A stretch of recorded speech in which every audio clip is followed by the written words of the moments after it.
Europe.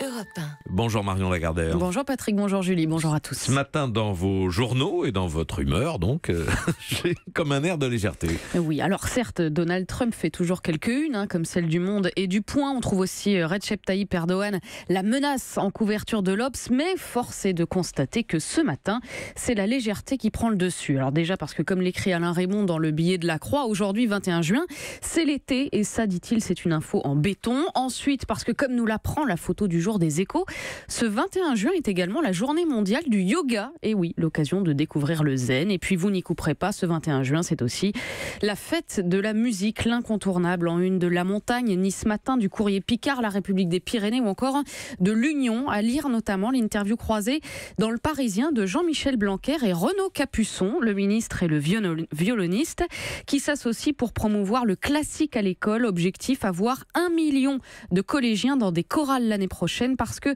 pratiquer la musique ensemble, explique Renaud Capuçon, c'est apprendre à écouter l'autre, à se respecter. Ça abolit les barrières. Le violoniste qui donnera un concert à la rentrée dans un collège de Seine-Saint-Denis, puisque comme l'année dernière, le ministre de l'Éducation entend bien réitérer l'opération La Rentrée en musique. Il annonce la présence de plusieurs personnalités le jour J dans les écoles, notamment l'astronaute Thomas Pesquet, qui a accepté de jouer du saxophone. Ah oui, l'idée que le beau doit avoir toute sa place à l'école est fondamentale, dit-il. Or, la musique est l'une des beautés qui se donne avec le plus d'immédiateté. Voilà, autant dire qu'après plusieurs générations de parents et d'enfants traumatisés par la flûte à bec, la tâche n'est pas mince. C'est donc à lire dans Le Parisien, qui fait sa une sur l'autre événement du jour, le match France-Pérou. Avec ce titre, la France à l'heure du foot, parce que vibrer ensemble, rire ensemble, s'indigner, s'enthousiasmer ensemble, écrit Nicolas Charbonneau dans son édito, c'est l'un des fondements de la vie en société et c'est sacrément important. Le foot, c'est léger mais fédérateur. Le foot,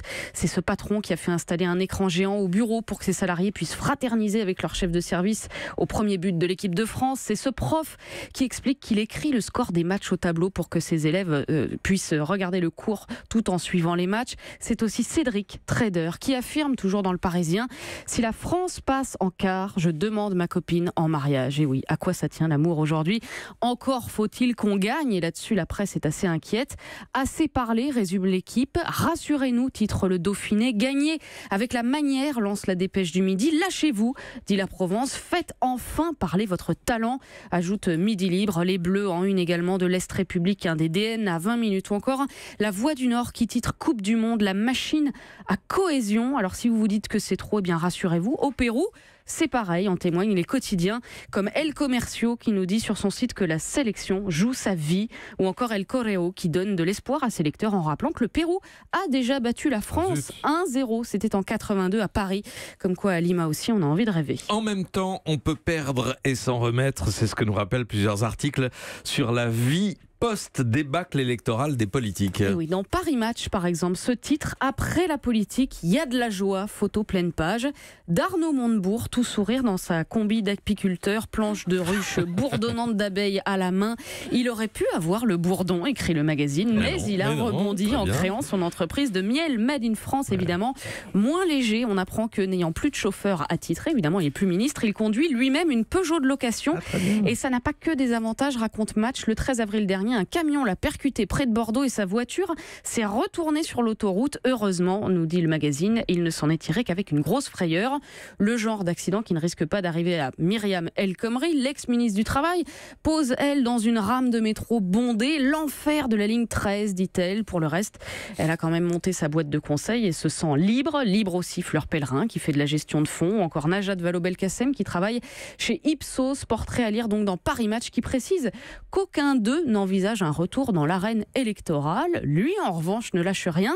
C'est Benoît Hamon qui pose en short et basket dans Gala, Marathon Man, le second souffle, écrit Candice Nedelec, qui nous apprend qu'il prépare le marathon de Paris. Je prends plus de temps pour moi, dit-il, je lis plus, je cours et j'écoute également beaucoup de musique.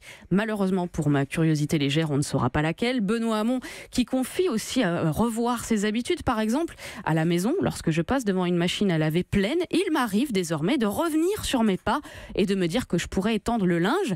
Passe-t-il à l'acte? Encore une fois, là non plus, l'article ne le dit pas. Voilà la politique version footing et lave-linge, c'est dans Gala. Enfin, je ne peux terminer cette revue de presse sans évoquer ce que vous, Patrick, m'avez signalé comme étant le seul vrai bon dossier à lire ce matin. Oui, il faut aller à avec ce l'essentiel. petit regard empreint d'une gourmandise non feinte, en l'occurrence le classement des meilleures pizzas de France dans l'Express. 30 adresses incontournables. Oui. Et des photos qui donnent faim, oui, même au petit matin. Par contre, effectivement, je suis rabat-joie, mais niveau légèreté, c'est quand même très moyen. Dossier dans l'Express, signé François-Régis Gaudry avec Alessandra Pierini. Sinon, vous connaissez le surnom d'Arnaud Montebourg?